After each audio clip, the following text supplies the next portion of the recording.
The janitor's daughter to the millionaire. Don't get on your plane. Your fiancé's bodyguard sabotaged the engine. He calls 911. Before anything else, if this video finds you well, wherever you are, let me know how it made you feel at the end.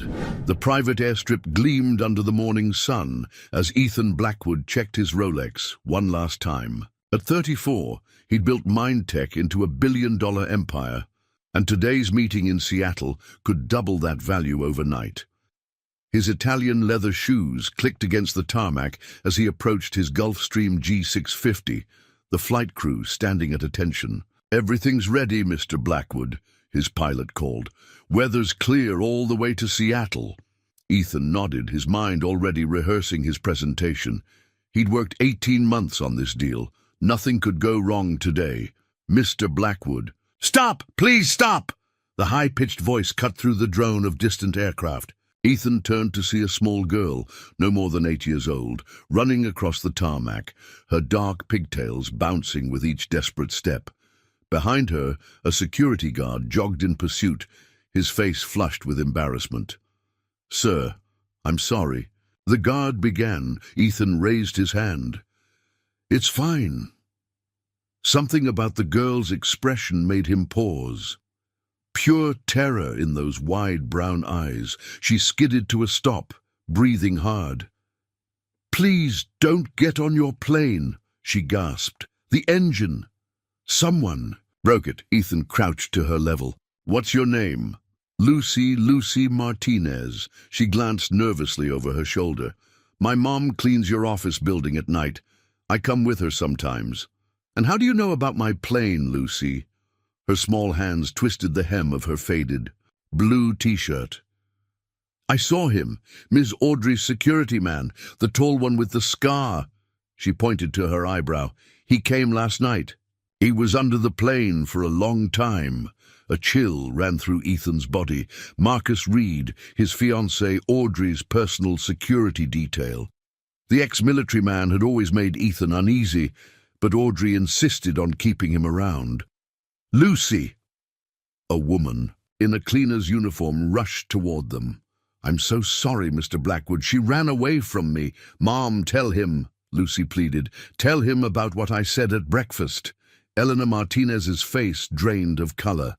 "Lucy woke up crying this morning. She said she saw Mr. Blackwood's plane falling from the sky. She's been begging to come here since dawn." The pilot had approached, concern etched on his face. "Sir?" Ethan stood slowly, his mind racing. Lucy's earnest expression showed no deception, only genuine fear. And Marcus had been acting strangely. Around the wedding plans, asking odd questions about Ethan's will and company succession. "Call the mechanics," Ethan said quietly. "Full inspection. Now." As the pilot hurried away, Ethan pulled out his phone and dialed 911. "I need to report a possible sabotage attempt at Westfield Private Airfield, Hangar 7. 40 minutes later, Ethan watched in stunned silence as the head mechanic approached, his face grim. In his gloved hand, he held what looked like a small electronic device. "We found this attached to the fuel line, sir," he said, voice low. "It's a remote-triggered incendiary device. Once you reached cruising altitude." He didn't need to finish. Ethan looked back at Lucy, who sat with her mother on a bench near the hangar, a security blanket wrapped around her small shoulders. How could she have known? His phone buzzed. Audrey's smiling face lit up the screen. Next to her contact photo, a text message. "Safe travels, darling. Can't wait to hear about the deal. Love you." Ethan stared at the message as police cars pulled into the airfield, their lights flashing against the morning sun. Someone had tried to kill him today, and somehow a cleaner's daughter had saved his life. The police station hummed with activity as Detective Sandra Hayes slid a cup of coffee across the table to Ethan. Outside the conference room window, the setting sun cast long shadows across the parking lot. It had been 12 hours since Lucy's warning. "So, your fiancé's bodyguard tried to kill you," Detective Hayes stated flatly, her weathered face revealing nothing. That's quite an accusation, Mr. Blackwood.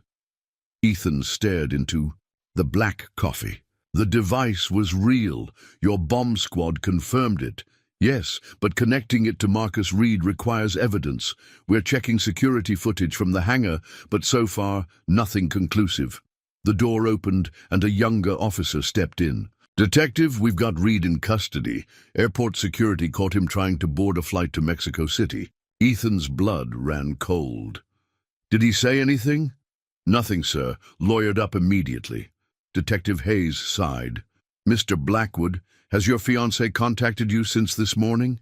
Ethan pulled out his phone, scrolling through dozens of missed calls, and increasingly frantic texts from Audrey. Where are you? Why aren't you answering?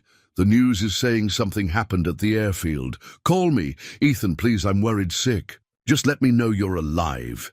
The last message had come an hour ago. Marcus isn't answering either. What's going on? She seems genuinely concerned, Ethan said, his voice hollow.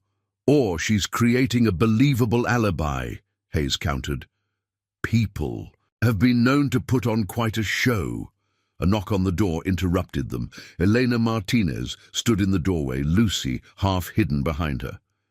I'm sorry to interrupt, Elena said softly, but my daughter wanted to give you something.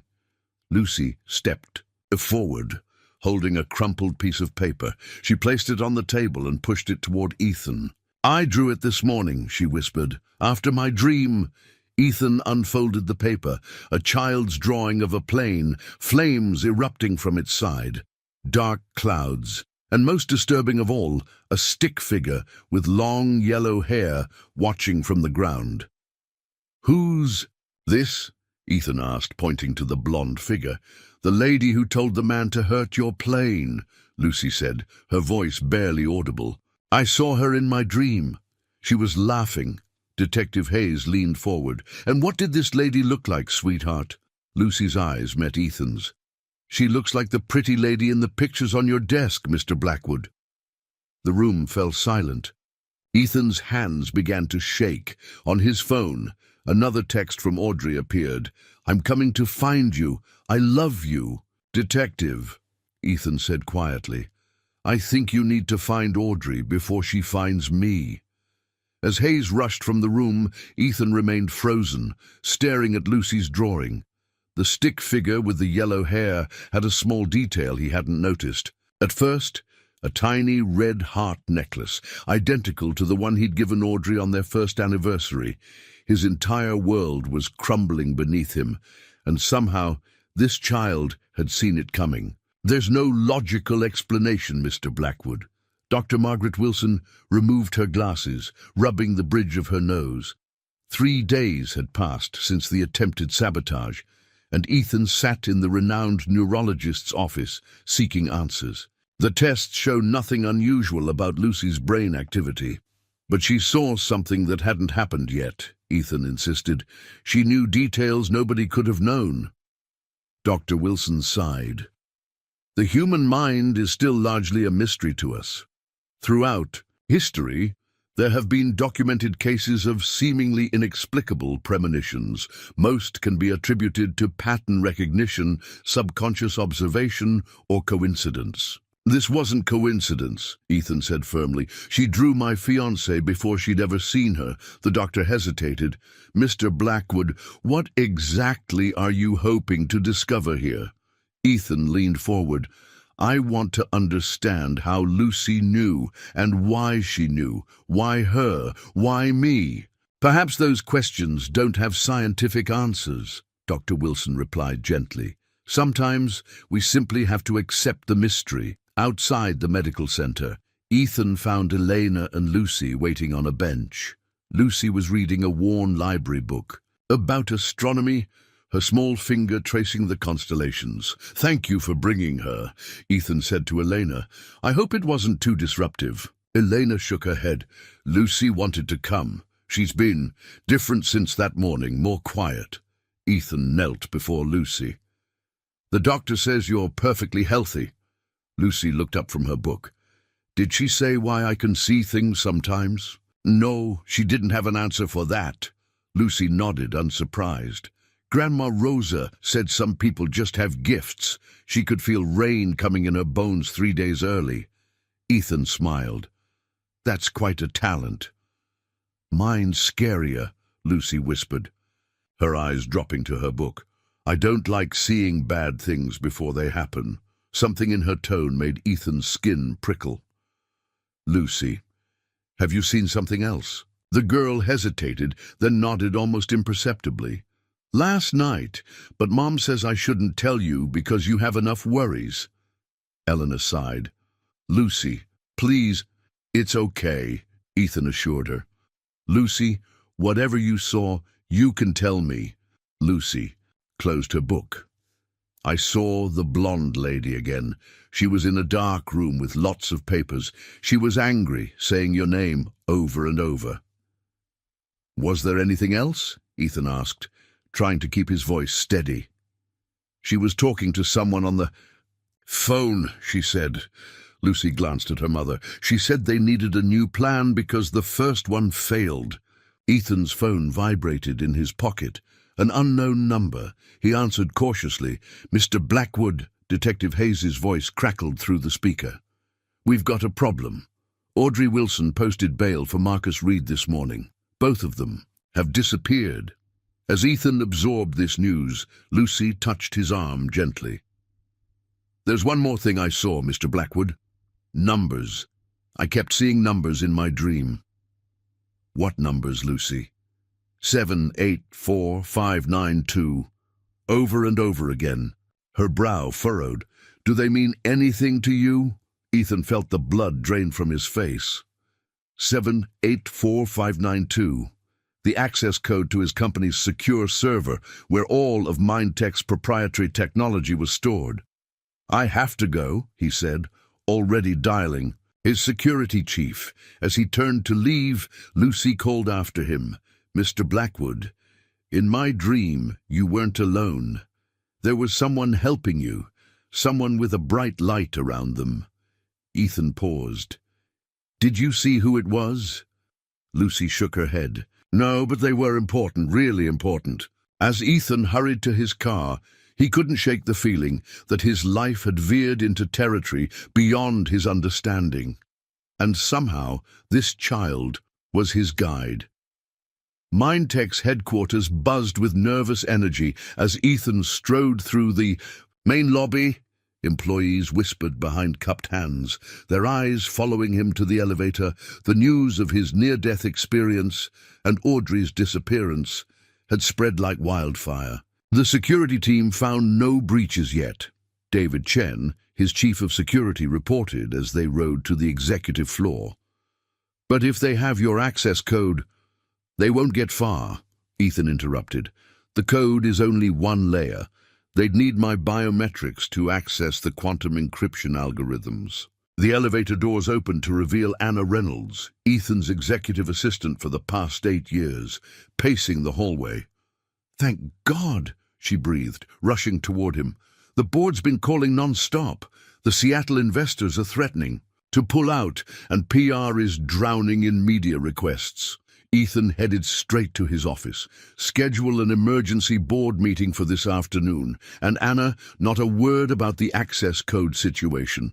Once alone, Ethan sank into his chair, the weight of the past days crushing down on him. His engagement photo with Audrey still sat on his desk, her blonde hair catching the sunlight, her smile revealing nothing of her true intentions. He placed the frame face down. His computer chimed with an incoming video call from Daniel Patterson. Mindtech's head of R&D, Ethan, we've got a situation. Daniel's face appeared, forehead creased with worry. Someone's attempting to access the quantum algorithms. They've got the first-level clearance, but they're hitting the biometric firewall. Location? That's the strange part. The attempts are coming from inside the building. D-level server room. Ethan's pulse quickened. Lock it down, now! Within minutes, Ethan and David were racing down to the basement server room, security personnel flanking them. The reinforced door stood ajar, a terminal inside still active. They're gone, David muttered, scanning the room. But they left in a hurry. On the screen, a familiar name appeared in the access log: Audrey Wilson, using her guest credentials that Ethan had never revoked, but the timestamp showed the login occurring 5 minutes ago. Impossible if Audrey was on the run with Marcus. Someone used her credentials, Ethan said. But who? A soft noise from behind a server rack interrupted him. David drew his weapon as Ethan approached cautiously. Behind the humming equipment, crouched in the shadows, was a familiar figure. Anna? Ethan stared in disbelief at his executive assistant. Anna Reynolds straightened, her usual professional demeanor replaced by cold calculation. This isn't what it looks like, Ethan. Really? Because it looks like you're trying to steal company secrets using my fiancé's credentials. Anna's laugh was bitter. Your fiancé. Always your fiancé. Did you ever once suspect that Audrey wasn't working alone, that maybe she was just the pretty face for a much larger operation? Ethan's mind raced. You've been working together. For how long? Almost 2 years now. Since you first developed the quantum algorithms. Anna's eyes hardened. Do you have any idea what those algorithms are worth on the international market? Billions, Ethan. Enough to disappear forever. So the engagement, the wedding plans, all of it was a setup to get close to me. The betrayal cut deeper than Ethan had thought possible. Anna shrugged. Audrey played her part well, didn't she? You never suspected a thing, and you never would have if not for that strange little girl. Her expression darkened. How did she know, Ethan? We were so careful. Before Ethan could respond, David stepped forward, handcuffing Anna. Ms. Reynolds, you're being detained for corporate espionage and conspiracy to commit murder. As security led Anna away, Ethan's phone rang. Detective Hayes. Mr. Blackwood, we've located Audrey Wilson's cell signal. She's in a cabin near Mount Rainier. We're moving in now. Ethan ended the call, feeling hollow. 8 years Anna had worked by his side. 2 years Audrey had shared his bed. Both women had been using him, waiting for the perfect moment to steal his life's work and end his life. Yet none of it would have been uncovered without Lucy Martinez and her inexplicable gift. A child had seen what he, with all his wealth and resources, had been blind to. As he left the server room, Ethan made a decision. It was time to speak with Elena Martinez about her daughter's future. Elena Martinez's apartment was located in a faded building on the east side of town, the kind of place where the elevators worked intermittently and the hallway carpets bore decades of stains. Ethan felt conspicuous as he knocked on apartment 307, a leather portfolio tucked under his arm. Elena opened the door, surprise flickering across her tired face. "Mr. Blackwood, we weren't expecting you." The apartment beyond was small but immaculately clean. Schoolbooks were spread across a dining table that doubled as a desk. On the walls, Lucy's artwork created a colorful tapestry. Landscapes, animals, and people rendered in crayon and colored pencil. "I'm sorry to drop by unannounced," Ethan said, stepping inside. "Is Lucy here?" "She's at her after-school program until 5. Elena gestured to a worn sofa. "Please sit. Would you like some coffee?" "Thank you, that would be nice." As Elena busied herself in the tiny kitchen, Ethan noticed a shrine-like arrangement on a small table. Candles surrounding a photograph of an older woman with Lucy's same soulful eyes. "My mother," Elena explained, returning with 2 steaming. "Again, Rosa. She passed away last year. Lucy was very close to her." Lucy mentioned her. Said her grandmother had gifts too. Elena sat across from him, her expression guarded. "My mother came from a small village in Guatemala. People there believed she had El Don, the gift. She knew things before they happened. When I was young, I thought it was just good guessing." She cradled her mug. "Then Lucy was born, and by the time she was 3, she was telling me about dreams that came true. That must have been frightening for you as a mother." It still is. Eleanor's eyes met. His.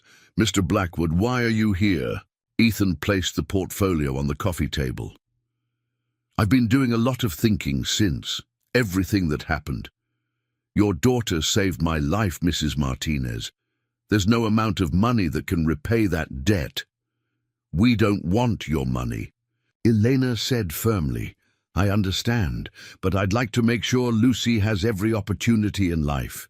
He opened the portfolio. I've established a trust fund for her education, all the way through college and beyond, if she chooses. It's completely separate from me and my company. Even if Mindtech disappeared tomorrow, this fund would remain untouched. Elena stared at the documents, her expression unreadable. There's more, Ethan continued.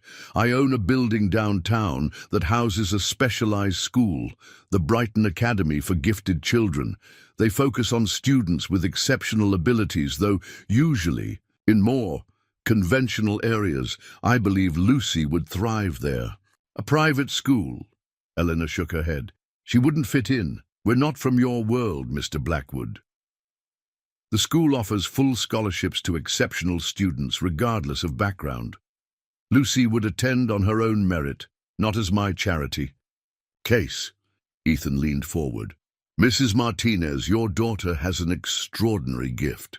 I don't understand it, and maybe science never will. But she deserves to be somewhere that will nurture her abilities, not fear them. Eleanor was silent for a long moment. And what do you get out of this arrangement, Mr. Blackwood? The question caught Ethan off guard. I don't understand. In my experience, powerful men don't give something for nothing. Do you want to study my daughter? Use her abilities somehow? No, Ethan said firmly. This isn't about using Lucy's gift. It's about honoring it, and honoring her courage in coming forward when she could have stayed silent. Before Elena could respond, the apartment door opened. Lucy stood in the doorway, her backpack clutched against her chest, eyes wide at the sight of Ethan. You're here because of my new dream, she said quietly. Ethan exchanged glances with Eleanor. What new dream, Lucy? Lucy dropped her backpack and approached slowly. I saw you standing in a big room with lots of computers and lights. You were holding something small and shiny, and people were trying to take it from you. Her voice dropped to a whisper. Bad people, Mr. Blackwood. With guns. Elena moved to her daughter's side. Lucy, Mr. Blackwood came to talk about school, not about dreams, but Ethan couldn't tear his eyes away from Lucy's intense gaze. When did you have this dream, Lucy? Last night, and the night before. She hesitated. There was a name, too, something about Phoenix. Ethan felt his breath catch. Project Phoenix, Mindtech's most classified development. A quantum encryption key, so advanced it could revolutionize global security. Only 5 people in the world knew of its existence. Now 6, counting an 8-year-old girl with dreams that came true. Lucy, Ethan said carefully, would you like to go to a special school with other children who have unique gifts? Lucy's eyes brightened, then dimmed. Would Mom come too? The school has staff apartments, Ethan said, making the decision on the spot. Your mother could work there, be close to you. Doing what? Elena asked skeptically. Whatever she chooses. Teaching assistant, administration, maintenance supervision. The school always needs dedicated staff. Lucy looked up at her mother, hope written across her face. For the first time, Ethan saw not the mysterious child with strange powers, but simply a little girl who wanted her mother's approval. Elena's expression softened as she smoothed Lucy's hair. We can visit the school, see if it feels right. No, and promises? Lucy's smile could have lit the room, but as quickly as it appeared, it faded. She turned to Ethan, her expression grave beyond her years. Mr. Blackwood, in my dream, the shiny thing you were holding, it broke, And when it broke, everything went dark. Everything. A chill ran through Ethan's body. Project Phoenix wasn't just valuable. In the wrong hands, it could be catastrophic. And somehow, Lucy Martinez had seen it all. Brighton Academy rose like a modern fortress amid downtown skyscrapers. A 6-story building of glass and sustainable bamboo, its courtyard sheltered from the street by living walls of greenery. As Ethan led Elena and Lucy through the secure entrance, he felt the weight of Lucy's prediction pressing down on him. "The academy houses 112 students," he explained, guiding them through a light-filled atrium where children of various ages worked on digital interfaces or gathered in small discussion groups. Ages range from 5 to 18, with specialized curricula for each student's particular gifts. Lucy's eyes were wide, taking in every detail. "What kinds of gifts do they have?" "Mathematical prodigies, linguistic savants, children with exceptional artistic or musical abilities." Ethan smiled down at her. "But I believe you'll be the first precognitive student." A tall woman with silver-streaked hair approached, her hand extended. "Mr. Blackwood, welcome back to Brighton. This must be Lucy and Ms. Martinez." "Dr. Rachel Morgan, the Academy's director," Ethan introduced. "Dr. Morgan, this is Elena Martinez, and her daughter Lucy." Dr. Morgan crouched to Lucy's level. "I've heard remarkable things about you, Lucy. We're very excited to meet you." Lucy studied the woman carefully. "Your bracelet has the same pattern as your grandfather's watch." Dr. Morgan blinked in surprise, glancing at the Celtic knotwork on her silver bracelet. "Yes, it does. How did you know that? I can see it around your wrist, like a memory, but outside instead of inside." Dr. Morgan straightened, a curious expression on her face. "Well, that's something we haven't encountered before." She turned to Elena. "Ms. Martinez, while Lucy tours the student facilities with my assistant, perhaps you'd like to see the staff accommodations. We have a 2-bedroom apartment available that I think you'll find comfortable." As they moved through the academy, Lucy grew increasingly animated. She asked thoughtful questions about the classes, the other students, the technology integrated throughout the building. For the first time since Ethan had met her, she seemed fully present in the moment, unburdened by visions of what might come. The tour ended in Dr. Morgan's office, where refreshments awaited. As Lucy sipped hot chocolate, Dr. Morgan addressed, "Elena, I understand your concerns about Lucy's gift being exploited, Ms. Martinez. Let me assure you that Brighton Academy functions as a sanctuary for extraordinary children. Our mission is to nurture their abilities while ensuring their emotional and psychological well-being." "And what about her? Visions?" Elena asked cautiously. "How would you handle those?" "With respect and careful documentation," Dr. Morgan replied. "We wouldn't attempt to induce precognitive episodes, but when they occur naturally, we'd help Lucy process them in a supportive environment." She leaned forward. "Children with exceptional gifts often feel isolated, different. Here, difference is the norm. Lucy would be surrounded by peers who understand what it means to see the world in unique ways." Ethan watched as Eleanor's resistance visibly weakened. The apartment was spacious and modern, the job opportunity genuine, the educational environment unparalleled. Most importantly, Lucy was already forming an attachment to the place. "We could start next semester," Eleanor said finally. "Give us time to prepare, to say goodbye to our old life." Dr. Morgan nodded. "Of course, we'll hold the position and apartment for you." Lucy, who had been unusually quiet for the past few minutes, suddenly spoke. "It needs to be sooner." 3 pairs of adult eyes turned to her. "What do you mean, sweetheart?" Eleanor asked. "We need to be here sooner, before the bad thing happens." Lucy set down her mug, her small face solemn. "Mr. Blackwood's shiny thing, it's going to break soon. I can feel it." Dr. Morgan gave Ethan a questioning look, but he kept his expression neutral. Project Phoenix was too classified to discuss, even with Brighton's director. "Lucy, did you see when this bad thing might happen?" Ethan asked carefully. Lucy concentrated. There were autumn leaves, and it was raining, and... She closed her eyes. People were talking about Halloween costumes. Ethan felt his chest tighten. Today was October 7th. Halloween was just over 3 weeks away. "I believe we could expedite the admission process," Dr. Morgan said, reading the urgency in Ethan's expression. "Perhaps you could start next week if that works for you, Ms. Martinez." Eleanor hesitated, looking between her daughter's determined face and Ethan's barely concealed concern. "I would need to give notice at my current jobs. Pack our things." "I can arrange for movers," Ethan offered, "and compensate your employers for the short notice."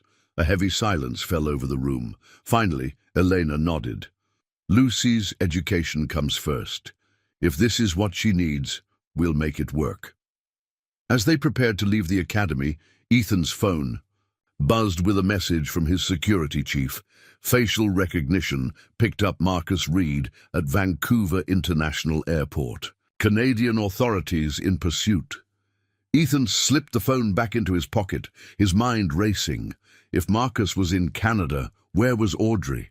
And more importantly, who else was involved in the conspiracy to steal Project Phoenix? In the elevator, Lucy tugged at his sleeve. "Mr. Blackwood?" "Yes, Lucy. In my dream, when everything went dark." She lowered her voice to a whisper. "I saw the lady with yellow hair again. She was laughing." Ethan felt ice in his veins. Audrey was still out there, still plotting. And somehow, the fate of Project Phoenix, perhaps the most significant technological advancement of the decade, was entangled with the mysterious abilities of a cleaning woman's daughter. As the elevator doors opened to the lobby, Lucy looked up at him with eyes too wise for her years. "Don't worry, Mr. Blackwood. I won't let the bad thing happen. That's why I'm here." Brighton Academy quickly became Lucy's sanctuary. Within 2 weeks, she had settled into a routine that balanced traditional academics with specialized sessions, focused on understanding her unique abilities. Elena found purpose managing the academy's maintenance staff, her organizational skills, earning her respect among colleagues who never knew she had once cleaned their offices. Ethan visited frequently, ostensibly to check on Lucy's progress, but in reality seeking reassurance. Project Phoenix remained secure for now, but Audrey was still at large, and Marcus Reed had vanished after the Canadian authorities lost his trail in Toronto. On this particular afternoon, Ethan found Lucy in the Academy's meditation garden, sketching intently in a leather-bound journal Dr. Morgan had given her to record her visions. "That looks serious," Ethan said, sitting beside her on the stone bench. Lucy didn't look up from her drawing. "I had the same dream again last night, the one with the shiny thing breaking." Her pencil moved in deliberate strokes across the page. "But I saw more details this time." She turned the journal toward him. The drawing showed what appeared to be a laboratory with computer screens and specialized equipment. In the center stood a man holding what looked like a small, crystalline object, presumably the shiny thing from her previous visions. Around him, shadowy figures aimed weapons at him. And in the background, barely sketched but unmistakable, was a blonde woman. "Audrey," Ethan murmured. Lucy nodded. "And there's someone else helping her. Someone inside your special building? Mind Tech headquarters?" "No, the other place, the secret one." Ethan felt his blood turn cold. The Phoenix facility was located in an unmarked building 50 miles outside the city. Its existence was known to only a handful of people with the highest security clearance. "Lucy, how do you know about the secret building?" She shrugged. "I see it in my dreams. It's underground, with lots of lights and machines." "Did you see who's helping Audrey?" "The person inside." Lucy flipped to another page in her journal, revealing a partial sketch of a man's face. Close-cropped hair, glasses, a distinctive scar along the jawline. "Dr. Wilson," Ethan whispered, recognizing his chief quantum physicist. James Wilson had been with the project from its inception, a brilliant mind whose contributions were invaluable. And apparently a traitor. Lucy studied Ethan's face. "You know him?" "Yes, I do." Ethan pulled out his phone to alert security, then hesitated. If Wilson was compromised, confronting him directly might trigger whatever plan he and Audrey had set in motion. "Better to watch and wait, gather evidence, Mr. Blackwood." Lucy's voice pulled him from his thoughts. "There's something else." "What is it?" "In my dream, I keep seeing numbers again, different ones this time. Can you tell me what they are?" Lucy closed her eyes in concentration. 3102024. October 31st, 2024, Halloween, exactly 2 weeks away. "Lucy, I think that's a date." "Halloween," her eyes snapped open. "That's when the bad thing happens." She clutched his arm suddenly, her small fingers digging in with surprising strength. "Mr. Blackwood, promise you won't go to the secret building on Halloween." Before Ethan could respond, Dr. Morgan approached from the garden path. "Sorry to interrupt, but Lucy has her session with Dr. Bennett now." Lucy gathered her journal, giving Ethan one last worried look before following Dr. Morgan into the building. Alone in the garden, Ethan called David Chen. "I need surveillance on James Wilson, discreet round-the-clock monitoring, and I want the security protocols at the Phoenix facility quadrupled." "Something happening I should know about, boss?" David asked. Ethan watched Lucy's small figure disappear into the academy. "Just taking precautions based on some new information." "Does this new information come from your 8-year-old psychic?" "She's not psychic," Ethan corrected automatically. "She's—" He trailed off, unsure how to categorize Lucy's abilities. "Whatever she is," David said, his voice softer, "she saved your life once already. I'm not about to dismiss her warnings." As Ethan ended the call, he realized something had fundamentally shifted in his worldview. 2 months ago, he would have laughed at the idea of making security decisions based on a child's dreams. Now, he was staking everything, his company, his life's work, perhaps more, on Lucy's visions. And strangest of all, he felt absolutely certain he was doing the right thing. The Phoenix facility hummed with activity as Ethan entered through the biometric security gates. Located 50 feet underground, the compound was a marvel of engineering, a self-contained research environment where Mindtech's most classified work took place. Today, Ethan had come for the weekly progress update on Project Phoenix, but his real purpose was to observe Dr. James Wilson. Wilson greeted him with the same reserved enthusiasm he always showed, his handshake firm, his explanation of recent breakthroughs articulate and passionate. Nothing in his demeanor suggested a man planning to betray company secrets.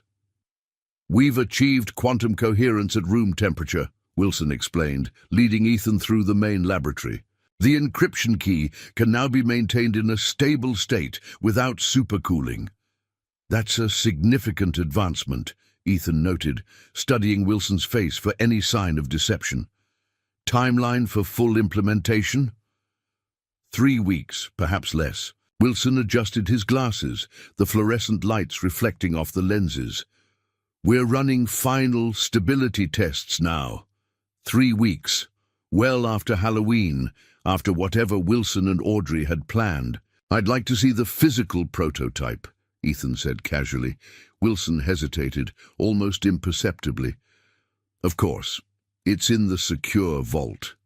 I'll need to authorize your access, even though you're the CEO." He smiled thinly.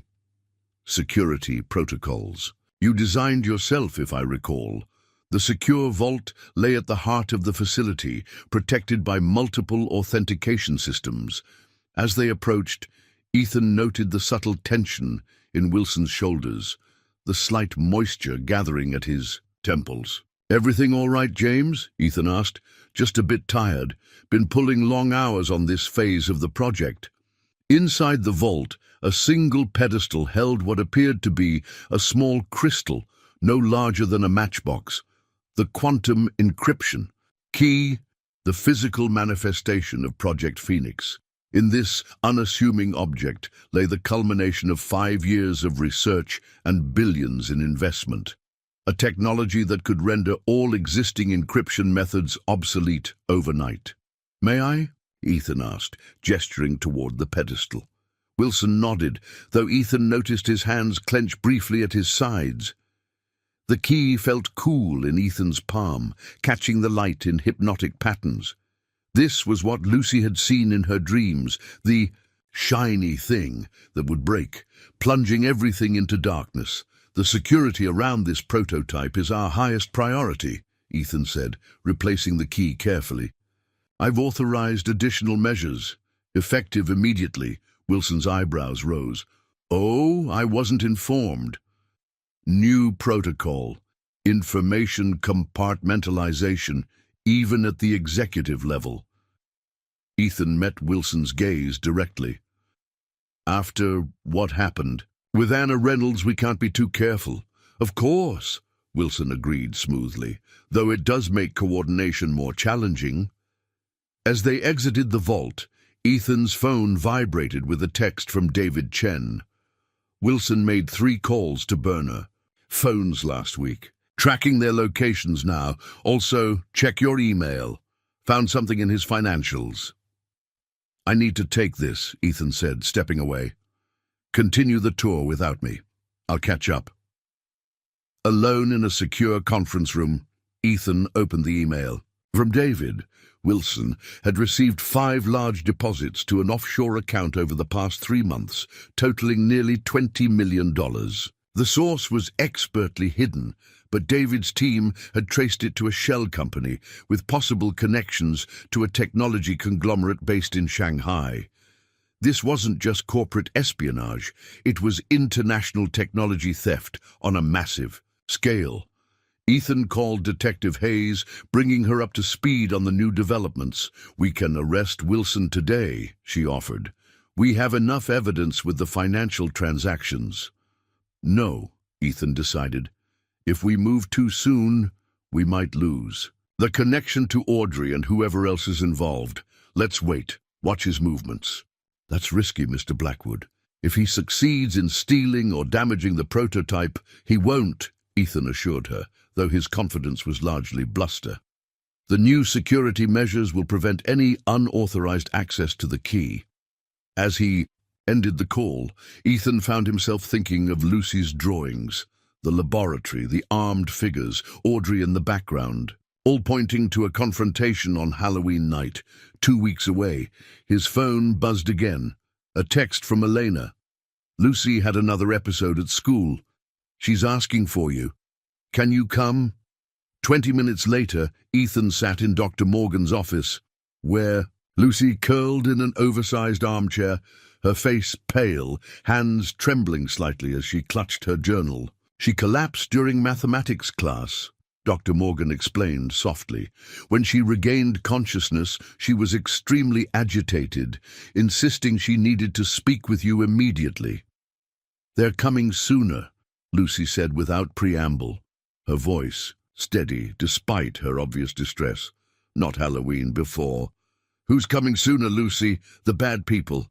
They changed their plans because they know you're watching the man with the scar." She opened her journal to a new drawing. The same laboratory, but now the calendar on the wall clearly showed October 24th, 1 week from today. "They're going to take the shiny thing next Friday," Lucy continued. "The blonde lady and 5 other people with guns," and her voice caught. "They're going to hurt a lot of people. I saw bodies on the floor." Ethan exchanged alarmed glances with Elena and Dr. Morgan. "Lucy, these visions, are they always certain?" Dr. Morgan asked gently. "Or are they possibilities that can be changed?" Lucy considered this. "Some feel solid, like they're already real. Others feel bendy, like they could go different ways." She looked up at Ethan. "This one feels bendy, but only a little, like there's just one way to change it." "What way is that?" Ethan asked. Lucy's eyes, normally so bright and observant, clouded with confusion. "I don't know yet, but it has something to do with me. I'm supposed to be there." "Absolutely not," Elena interjected. "My daughter is not going anywhere near. In danger." "Of course not," Ethan agreed quickly. "Lucy will stay safe here at the academy."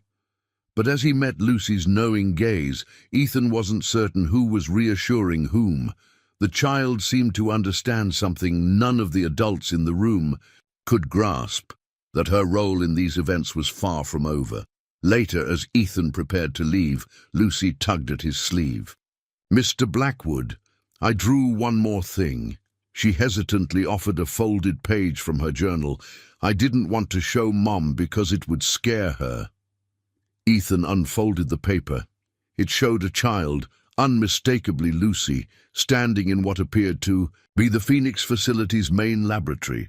Behind her, barely sketched but recognizable, was Ethan himself. And in Lucy's small hand was the quantum key, glowing with an otherworldly light. "Lucy," Ethan said carefully, "this can't happen.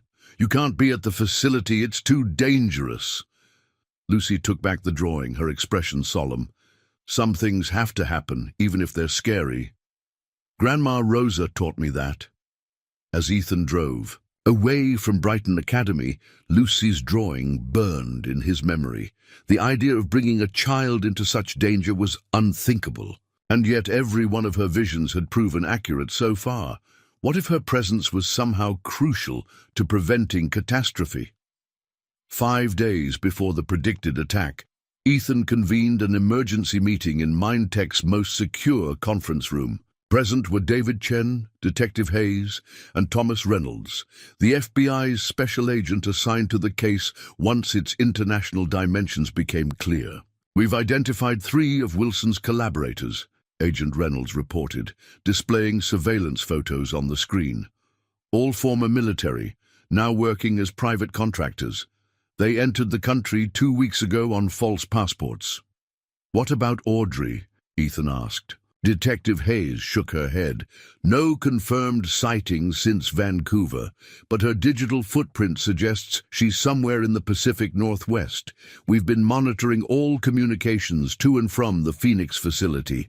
Wilson has been careful, but he did access the security protocol updates from an unauthorized terminal yesterday." "He's studying our defenses," David noted grimly. "Then we use that to our advantage," Ethan decided. "Feed him misinformation, make him think our security will be lightened on the 23rd due to a systems upgrade." "Set a trap," Agent Reynolds nodded approvingly. "We can have tactical teams in position, ready to move when they show up." "There's one complication," Ethan said hesitantly. "The Martinez girl continues to have visions about being present during the confrontation." A heavy silence fell over the room. "Mr. Blackwood," Detective Hayes said finally, "you can't possibly be considering involving a child in this operation." "Of course not," Ethan replied quickly. "But her visions have been accurate every time. What if her absence somehow affects the outcome?" "That's mystical thinking, not tactical planning," Agent Reynolds said dismissively. "We deal in facts, not premonitions." Ethan didn't press the point, but as the meeting continued, he couldn't shake the image from Lucy's drawing, her small figure in the laboratory, the key glowing in her hand. After the meeting, Ethan visited Brighton Academy. He found Lucy in the school's library, surrounded by books on quantum physics, far beyond the reading level of a typical 8-year-old. "I'm trying to understand the shiny thing," she explained as he sat beside her. "Dr. Morgan says if I learn more about quantum stuff, maybe my visions will make more sense." "That's very dedicated research," Ethan said, impressed by the stack of advanced texts. "Are you understanding any of it?" Lucy shrugged. "Some. It's like the particles can be in 2 places at once, or connected even when they're far apart." She looked up at him with those unnervingly perceptive eyes. "Kind of like my dreams. They're here, but also not here yet." Ethan smiled at the comparison. That's actually a very insightful way to think about quantum entanglement. Lucy closed the book she'd been reading. You're worried about my drawing? The one where I'm in the secret building? Yes, Ethan admitted. It's too dangerous for you to be there, Lucy. But what if I have to be? What if that's the only way to stop the bad thing? Adults will handle this situation, Ethan said firmly. Your job is to be safe. Lucy studied him for a long moment. When I had my first vision about your plane, I told Mom I was scared to tell you. I thought you wouldn't believe me, or you'd think I was weird. What did she say? She said sometimes we have to be brave and do the right thing, even when it's scary or people might not understand. Lucy's small fingers traced patterns on the book cover. I think this is like that. I'm supposed to help, even if it's scary.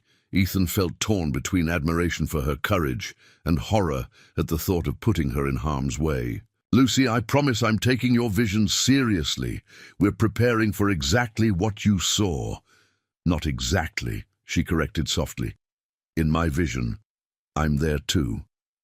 Before Ethan could respond, Dr. Morgan appeared with Elena, signaling the end of their conversation. As Lucy gathered her books, she whispered, 3 more sleeps until the bad day, Mr. Blackwood. Please be careful. That night, in his penthouse apartment, Ethan couldn't sleep. The weight of responsibility for Mindtech, for Project Phoenix, for Lucy's safety, pressed down on him like a physical force. He found himself standing at the floor-to-ceiling windows, staring out at the city lights scattered like stars beneath. His phone rang. David Chen. We've got movement, David reported without preamble. Wilson copied the facility's blueprints to a secure drive, then deleted his digital footprint. And we've confirmed Audrey Wilson entered Washington State 2 days ago. She's here, Ethan. The pieces are moving into place. After ending the call, Ethan made a decision. He opened his laptop and accessed Brighton Academy's security protocols, creating a temporary access credential. If Lucy's vision proved accurate, if her presence was somehow crucial, he wanted the option available, controlled by him alone. He told himself it was just a precaution, a contingency he would never actually use. But as he finally drifted towards sleep, Lucy's solemn face floated in his mind, her words echoing. Some things have to happen, even if they're scary. October 24th dawned grey and sullen, autumn rain tapping an irregular rhythm against the windows. Of the Phoenix facility's above-ground entrance, Ethan arrived before dawn, reviewing the security posture with David Chen as FBI tactical teams took their positions, disguised as maintenance personnel and regular security staff. Wilson just badged in, David reported, checking the security feed. He's acting normal, but his heart rate is elevated according to his biometric data.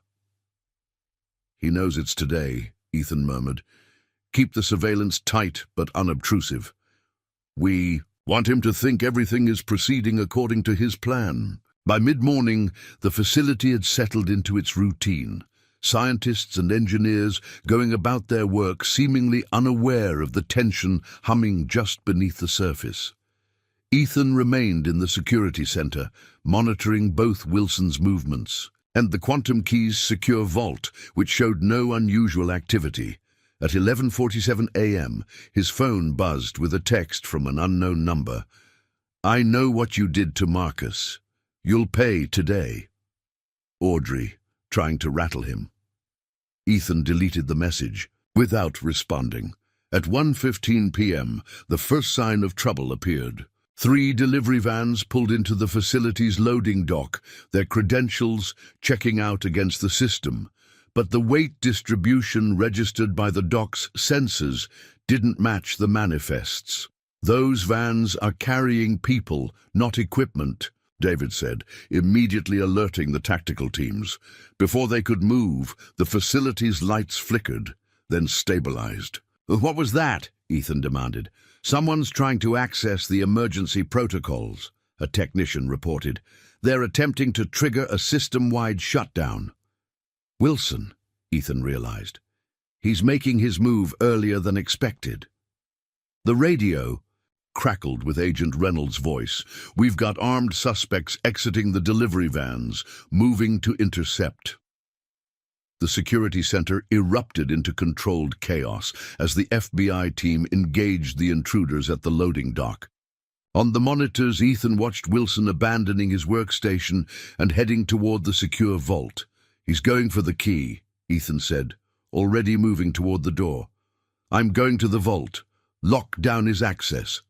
Sir, you should stay here, where it's safe, David protested.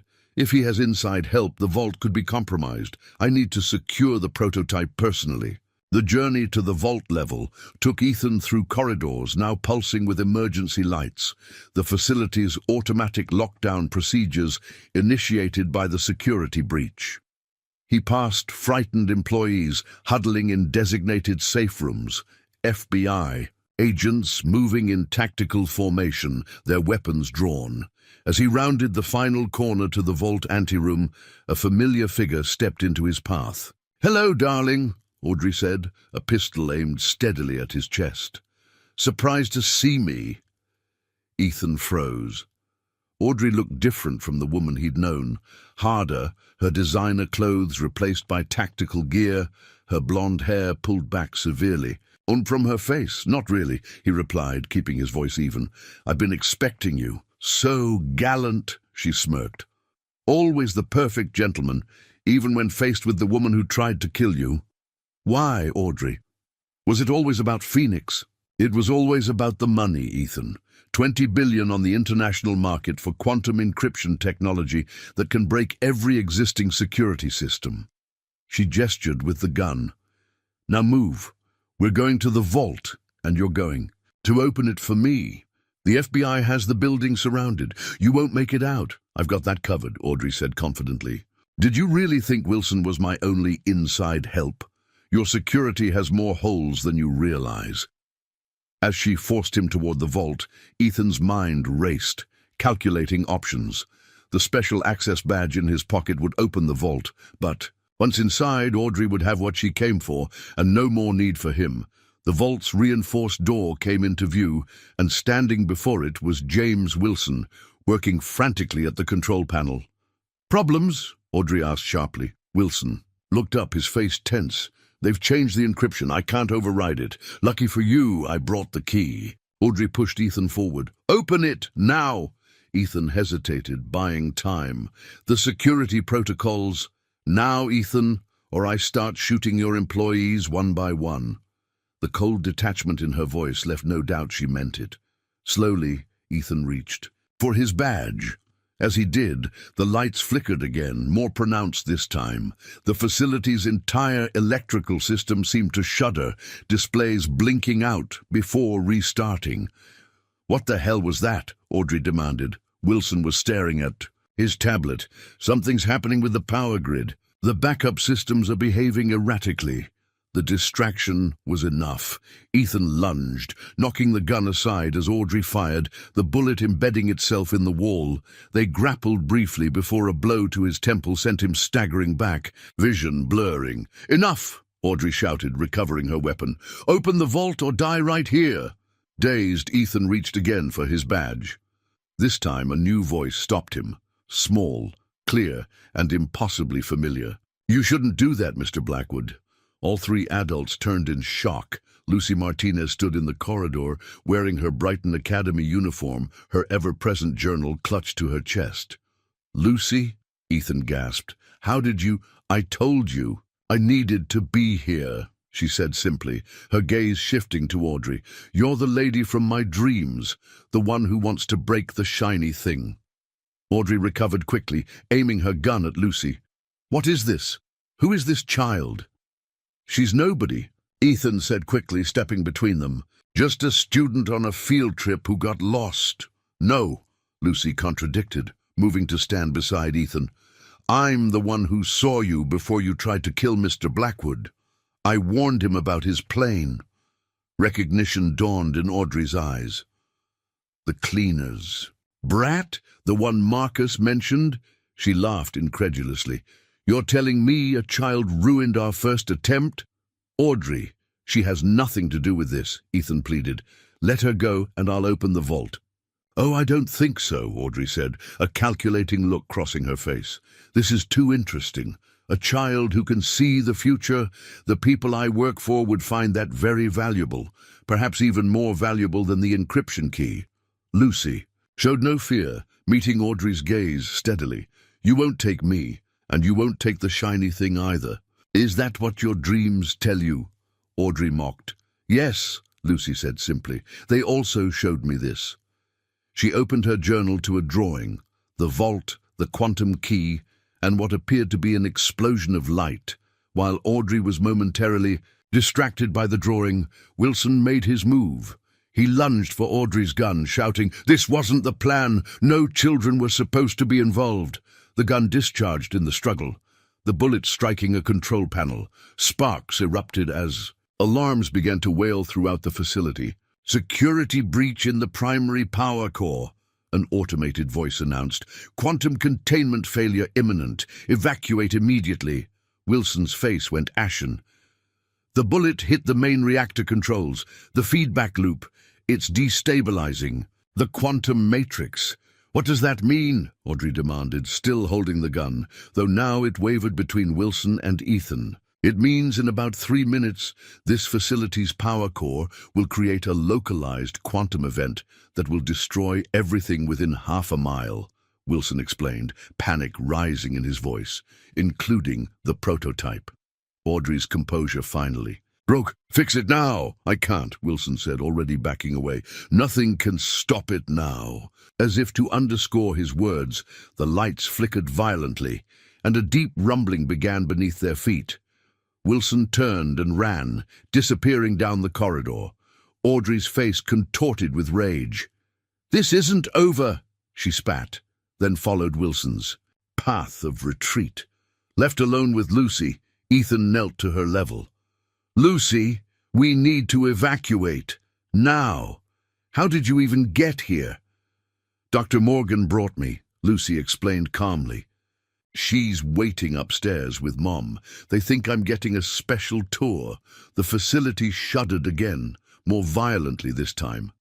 "We need to go," Ethan urged, taking her hand. Lucy pulled back. "Not yet. We have to get the shiny thing first." "Lucy, there's no time." "There is," she insisted. "This is why I'm here, to save it." Before Ethan could stop her, Lucy placed her palm against the vault's biometric scanner. Impossibly, the light turned green, and the heavy door swung open. "How did you—" "I don't know," Lucy admitted, stepping inside. "I just knew it would work." The quantum key sat on its pedestal, pulsing with an eerie blue light as the facility's systems continued to deteriorate around them. Lucy approached it reverently, reaching out her small hand. "Lucy, don't touch it," Ethan warned. "The quantum field is unstable." But Lucy was already lifting the key from its stand. As her fingers closed around it, something extraordinary happened. The key's erratic pulsing steadied, its glow becoming more uniform, more controlled. "It likes me," Lucy said, wonder in her voice. "It doesn't want to break anymore." Ethan stared in disbelief as the facility's alarms suddenly silenced, the rumbling beneath their feet subsiding. On the status panels, error messages began clearing one by one. "Quantum containment restabilizing," the automated system announced. "Emergency protocols deactivated." It was impossible. The quantum field couldn't be manipulated by human touch, yet somehow Lucy had done exactly that. She stood holding the key, a small smile on her face, as if she'd just solved a particularly interesting puzzle. "I told you I needed to be here," she said simply. Before Ethan could respond, the sound of approaching footsteps announced the arrival of FBI agents, David Chen at their head.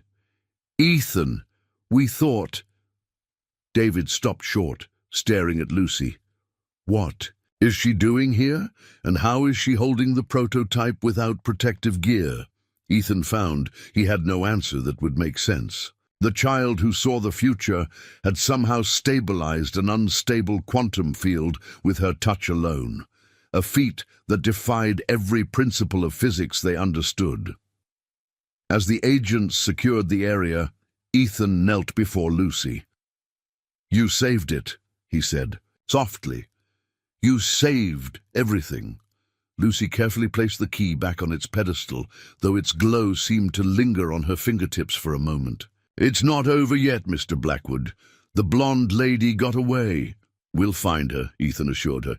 "The important thing is you're safe, and so is the prototype." Lucy shook her head, her expression suddenly solemn beyond her years. "She'll come back, and next time she won't be after the shiny thing." Her eyes met his, filled with the wisdom no child should possess. "She'll be coming for me." 3 days after the attack on the Phoenix facility, Ethan sat in Dr. Morgan's office at Brighton Academy, watching through the window as Lucy played with other children in the courtyard. She seemed so normal now, laughing, running, her face alight with the simple joy of childhood games.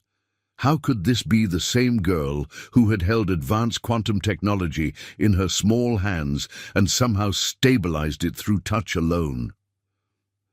"The tests are complete," Dr. Morgan said, sliding a folder across her desk. "And frankly, Mr. Blackwood, they've raised more questions than answers." Ethan opened the folder, scanning the results of the extensive evaluations Lucy had undergone since the incident. Brain scans, cognitive tests, even genetic analysis, all authorized by Elena in the hope of understanding what had happened at the facility. "Her neurological patterns are unprecedented," Dr. Morgan continued, "particularly in the areas associated with temporal perception.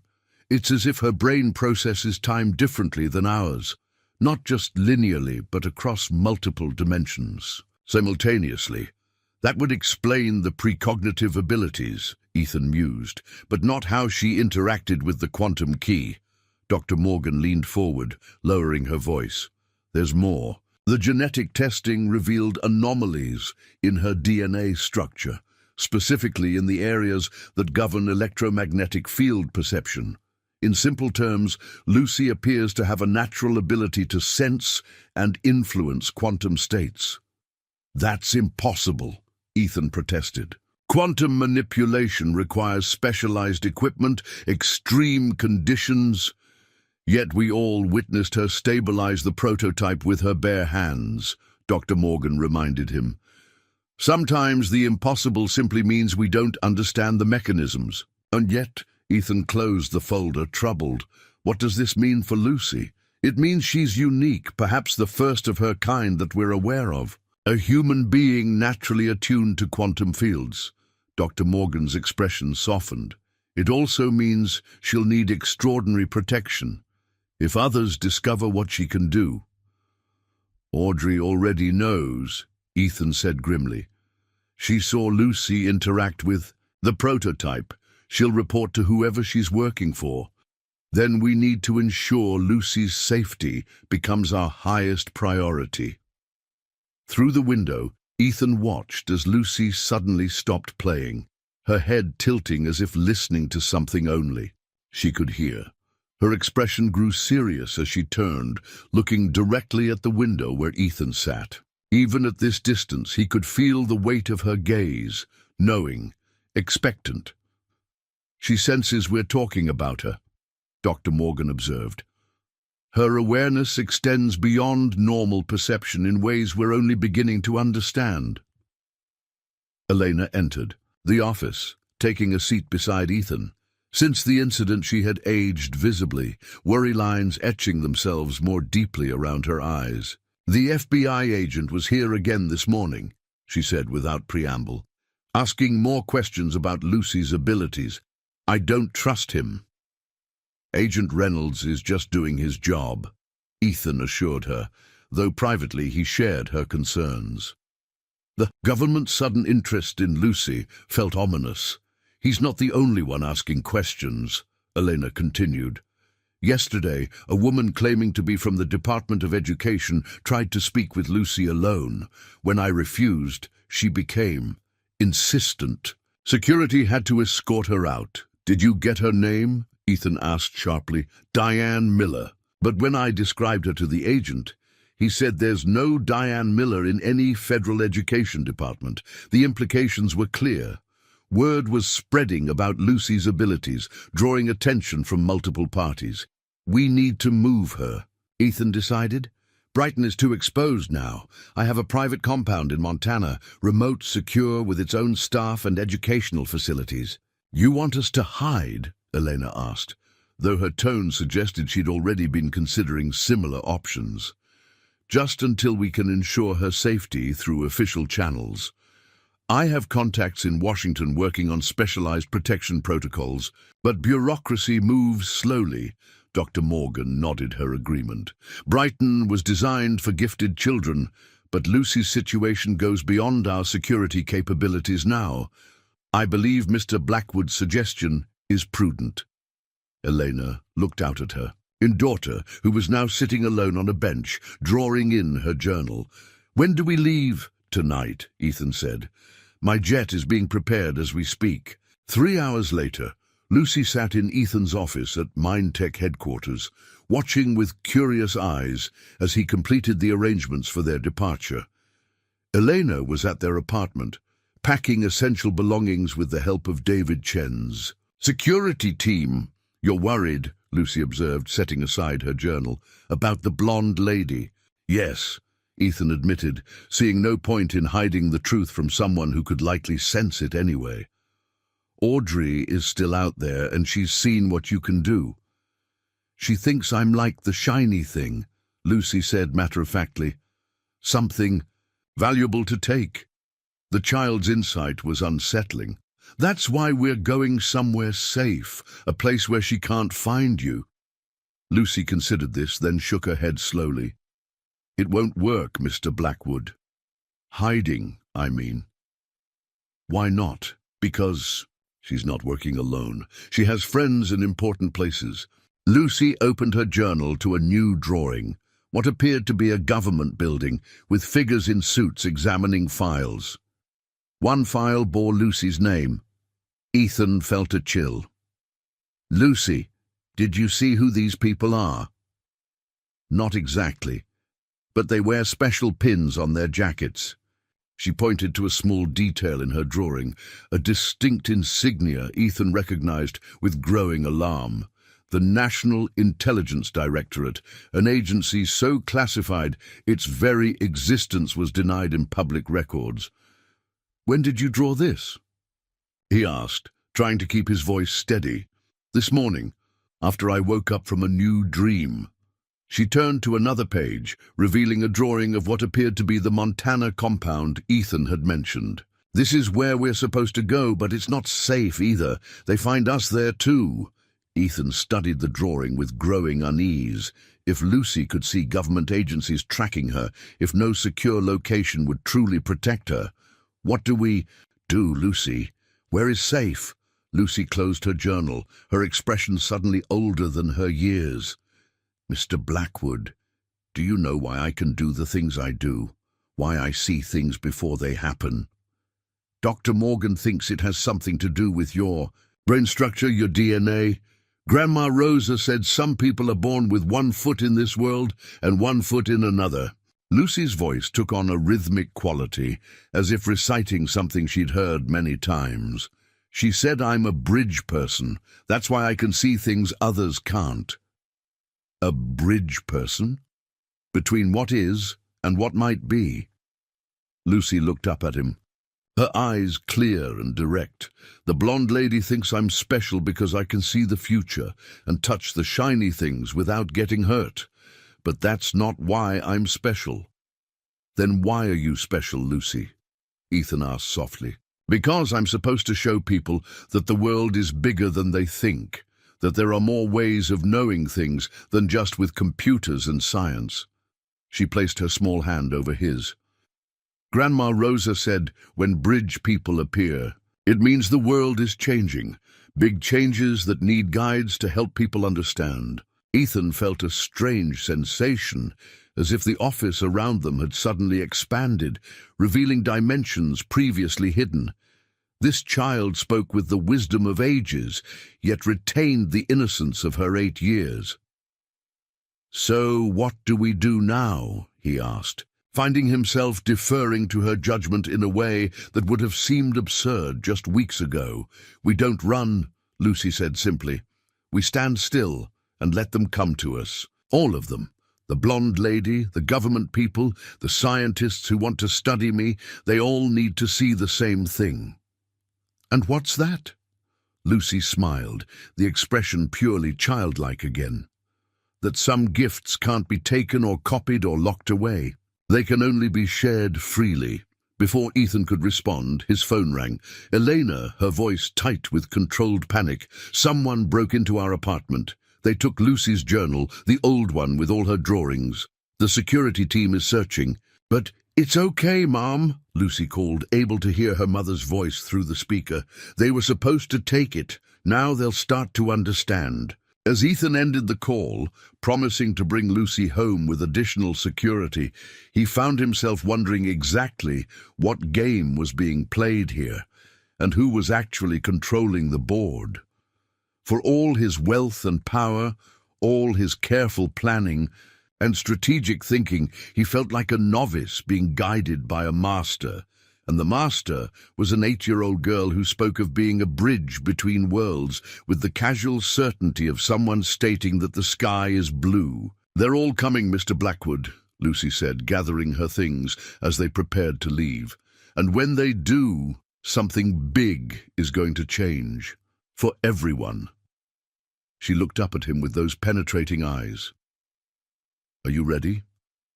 The truth was, Ethan didn't feel ready at all. But as he escorted Lucy from his office, surrounded by security personnel, he realized it didn't matter. Events had been set in motion that transcended his control, perhaps had never been under his control at all. The child walking beside him, humming softly to herself, held secrets that powerful people around the world now coveted. And somehow, Ethan Blackwood, billionaire CEO, had become her unlikely protector. Not because he had chosen the role, but because Lucy had chosen him. Snow fell gently outside the windows of Brighton Academy's central atrium, where Ethan stood watching Lucy address the assembled group. 1 month had passed since the attack on the Phoenix facility, and the world had changed in ways few could have imagined. Before Lucy stood an unprecedented gathering.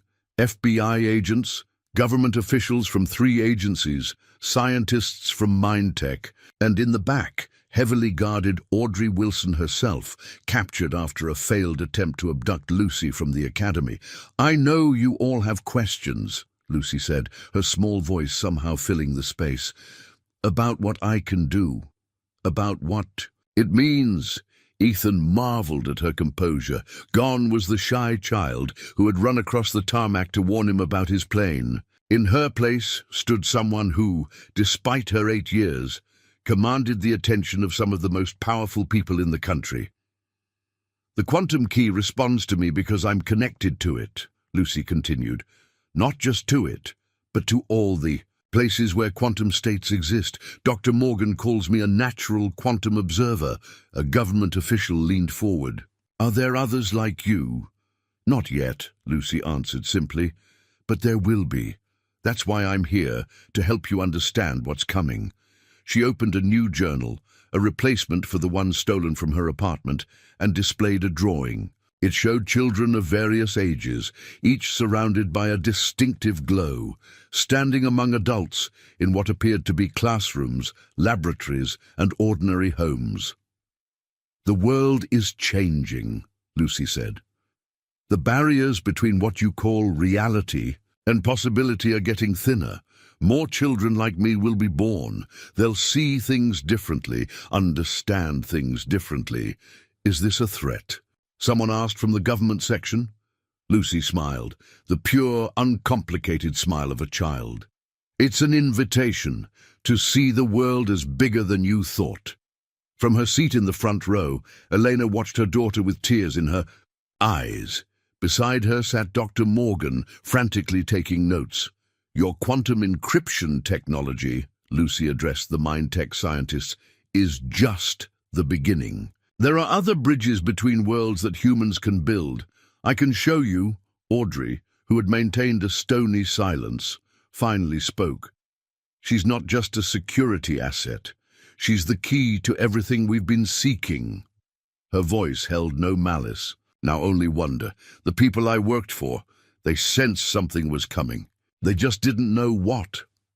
And now they never will," Ethan said quietly. "Project Phoenix has been placed under international protection, and so has Lucy." 3 days earlier, an unprecedented joint resolution had established the Quantum Perception Initiative, a global cooperative effort to understand and protect emerging quantum-sensitive individuals. Brighton Academy would serve as its first headquarters, with Lucy as both subject and advisor. Lucy closed her journal, looking directly at Ethan. "Mr. Blackwood saved my life when he believed me about his plane. Now I get to help save lots of lives by teaching people about the bridges."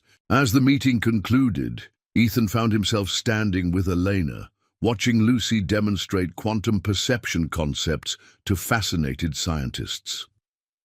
"Are you afraid for her?" he asked softly. Elena shook her head. "Not anymore. Rosa always said Lucy would change the world. I just never understood how literal that would be." Lucy looked up, catching their gaze. For a moment, Ethan glimpsed something ancient and knowing in those young eyes, a wisdom that transcended her years, perhaps even this reality. "The thing about being a bridge," Lucy had told him the night before, "is that you don't just connect places, you connect people, you help them cross over to new understandings." As snow continued to fall outside, blanketing the world in pristine white, Ethan understood that this was not an ending, but a beginning. Lucy Martinez, the cleaner's daughter, with dreams that came true, had opened a door that could never be closed again. And through that door, a new future awaited, one where the boundaries between science and mystery, between knowing and believing, would never be quite so rigid again.